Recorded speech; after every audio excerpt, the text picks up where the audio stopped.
such golden flood without a ripple or a murmur to it.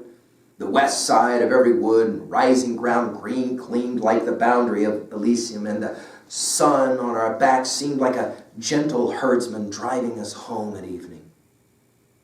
So we saunter toward the Holy Land, till one day the sun shall shine more brightly than ever he has done, shall perchance shine into our minds and hearts, and light up our whole lives with a great awakening light, as warm and serene and golden as on a bank side in autumn.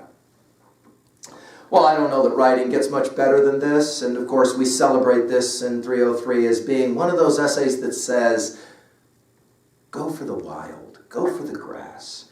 And if a text can help you find your way there, then do it. Of course, what text does that better than almost any other? Obviously, it's Walden. So let's come back and spend a bit of time with each one of the chapters of Walden and discover again what it is to live.